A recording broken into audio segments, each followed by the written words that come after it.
It's another God-sent day for me. I have completed 61 years. Jesus. I can't believe this. Are you serious?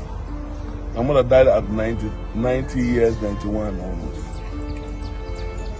And I said I was going to go 100 years. It is by God's power, not my any man. I don't know what's going to happen when I get to 100 years, but I know that I want to leave a history in this country. I want to leave a history in this country.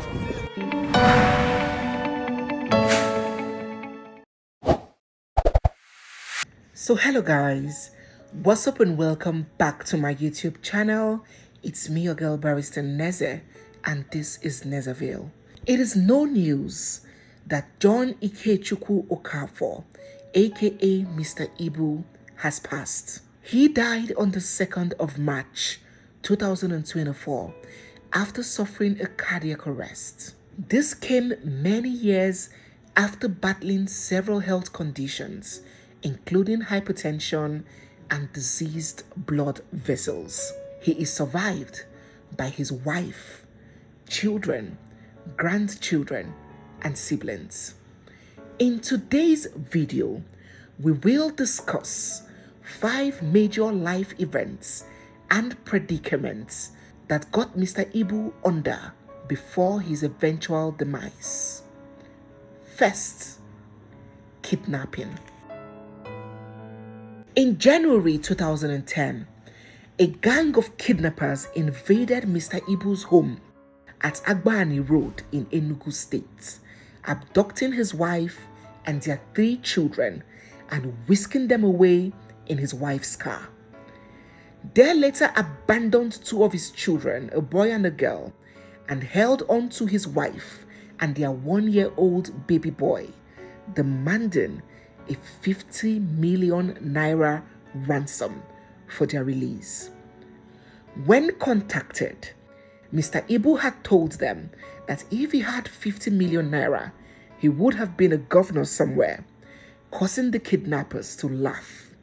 He pleaded with them, and after 4 days of negotiations, they brought the ransom amount down to 6 million naira, which he still could not afford. He began running from one place to another, from one police station after the other, and from one government official to another, all to no avail. And on the 7th day, the kidnappers further brought down the ransom amount to 4 million naira, threatening to kill his son if he did not pay in the money immediately. They advised him to sell his car, his wife's car, and do everything possible to provide the money. Mr. Ibu eventually sold off one of his landed properties to get his wife and son out of the kidnappers' den. They were in captivity for over 10 days.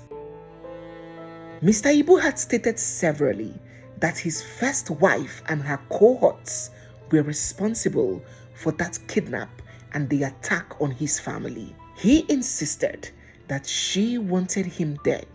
This incident certainly was traumatic for Mr. Ibu, his wife, and their child, and it is imperative to add here that the kidnappers of Mr. Ibu's wife and son were never caught till date. 2. The tragic death of his son. 1 year after the release of Mr. Ibu's 1-year-old son, Emmanuel Mandela Okafor, from the kidnappers' den, he fell seriously ill and was admitted at the Lagos State University Teaching Hospital. He was diagnosed with inflammation of the liver. According to Mr. Ibu, the hospital suggested that the baby should be scanned, and he was informed that he could take his son out of the hospital to get the scan done elsewhere.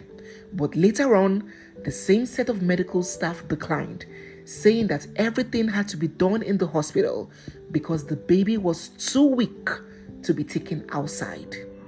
After a while, He was told that there was no electricity in the hospital, and when he asked if there was no standby generator, they said that there was no fuel in it. He offered to pay for fuel, only to be told that the man that operated the generator was not around. When he left the place and got back later, the man had still not returned. He was then advised to write an application to submit to the admin department. After he wrote the application, there was nobody to treat it, and he later got to find out that his son needed blood transfusion, which, along with other things, were not attended to until he died. The pain that Mr. Ibu suffered from the sudden and tragic loss of his baby boy was one that he never really fully recovered from. He attributed the passing of his baby to a ripple effect of the kidnapping incident. 3. An attempt on his life. Aside from the attack that Mr. Ibu's family had suffered, he had also claimed that people had made several attempts on his life. Mr. Ibu had voiced that he had been poisoned thrice in 3 years, causing his stomach to protrude tremendously. He said that he was poisoned once in the village, another time at an entertainment event in Abuja, and again in Lagos, and that his enemies wanted him dead by all means. Narrating how the first poisoning incident happened, he said, "They took me to Nnewi, saying we had a show. They held me there and beat me up. They beat me up and then inserted poison in my mouth and ran away, leaving me there. It was my boys and dancers that came and carried me home. It was in Enugu that I woke up. God said, no, you are not going yet." Some people say, "I don't take alcohol, yet my stomach is big. The belle is an idiot. It was after they gave me that poison. It was even bigger than this before. If you had seen it, it was like foam. I took medicine and it began to come down. Before, I wasn't able to see my legs." Narrating the incident of the second time he was poisoned, he said, "Here in my office, they brought the first poison.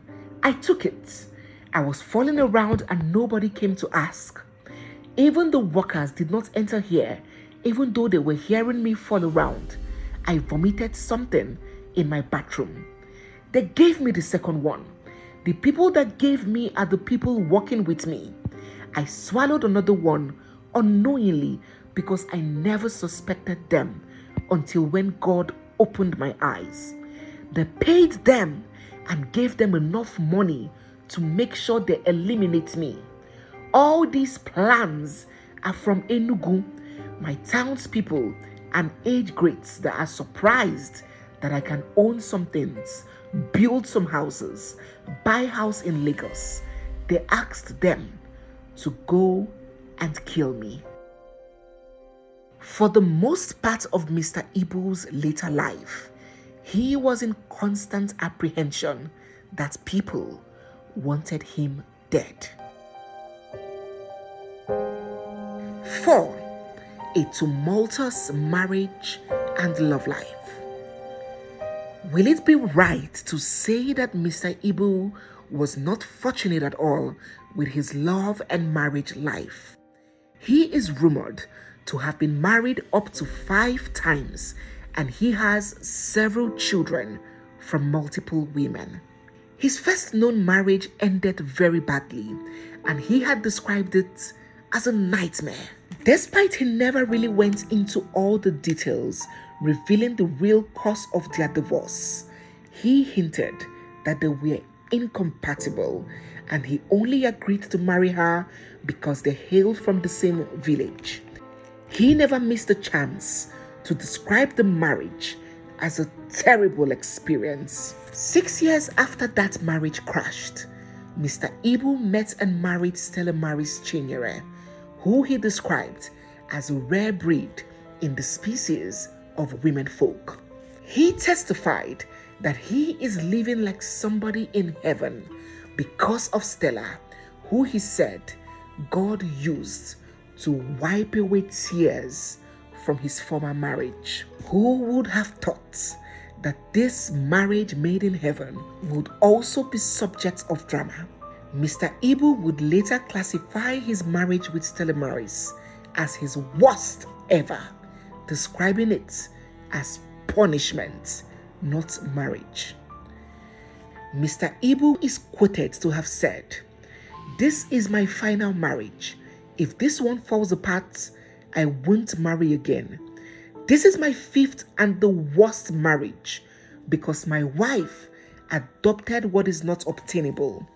I doubt if I am still in the marriage because it seems she has already prepared her mind to leave, and I am not going to stop her. I support her leaving." Do you hear me? Don't let me get angry with you. Do you hear me? Huh? Tell me what I want to hear right now. Tell me what I want to hear right now. Stay there. Are you there now? Stay there now. Stay there now. You make me here, Mama. I get BP. You make me here, Mama. I get BP. You make me here, Mama. You make me drink and make. And no matter what talk to me now. Talk to me right now. Now. Talk to me now. Talk to me now. Choma. Who is Choma now? You hear that? Me go and remove his Choma. You hear that? Begging. And I remove his Choma. Me young make it bad. Me young make it here now. You haven't been. You got doubt. No problem. Talk to me now. Talk to me. Talk to me now. Talk to me. Talk to me now. Stella Maris, on the other hand, has accused her husband, Mr. Ibu, of abandonment, financial abuse, and infidelity. She insisted that Mr. Ibu was having sexual relations with Jasmine, his adopted daughter. Me and my children, they suffer. Me and my children, they suffer. This man gets to. Every time that time is okay, he don't know what I'm suffering. He don't know I'm suffering. The man came prepared to come and I ran away from him. He came from his girlfriend's house to come and move his wristwatch. I run, I push him out and run away. Look at where I am. Everywhere I don't crack. Everywhere water. Inside house water. Everywhere. Everything. Nothing. My children know they eat. Everywhere scatter. No school fees. And you're telling me to do what?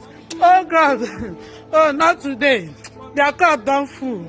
Mr. Ibu's wife, his older sons from his previous relationships, and his adopted daughter Jasmine were constantly publicly feuding over who had rights to his well-being and his finances. There was always drama, coupled with the many other children he had from several women. Mr. Ibu's private stroke family life was indeed chaotic, and it must have been pretty unsettling for him to deal with. 5. His failing health. Mr. Ibu had battled with ill health for a long time, even long before his demise. He has been reported to be in and out of hospitals for one ailment after another. The last of these ailments was one called diseased blood vessels or vasculopathy. This ailment affects the blood vessels that carry oxygen and nutrients throughout the body and remove waste from tissues.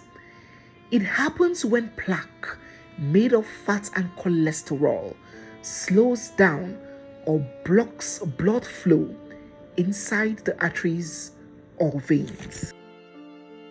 His condition deteriorated so bad that he had to undergo 5 surgeries, including 2 amputations, in order to save his life. Despite the surgery was announced a success, he got into a hypertensive crisis with his systolic pressure hitting much above 200 mmHg. Mr. Ibu suffered a cardiac arrest and died on the 2nd of March 2024. He died at the age of 63. He is survived by his wife, children, grandchildren, and siblings. Mr. Ibu will dearly be missed by his family, his fans, his followers, and his well-wishers all across the world. So guys, yes, we have come to the end of today's video. If you're new here, you're listening to me for the first time, or if you've been watching without subscribing, don't forget to hit the subscribe button, give this video a thumbs up, drop all your comments down in the comment section, and stay glued because we have so much more coming your way. It's me, your girl, Barrister Neze, and this is Nezeville. I'll see you guys in my next one. For now, bye. Determination is success. Whatever you want to do in life, get focused. Try and know more about it before you start your own. Go try and ask questions to somebody that is greater than you. Get information before you go into the field. Because if you go into the field and you don't ask questions, you don't get all those things you're supposed to get. If you get there, you will drop. The masses will drop you. You won't go anywhere.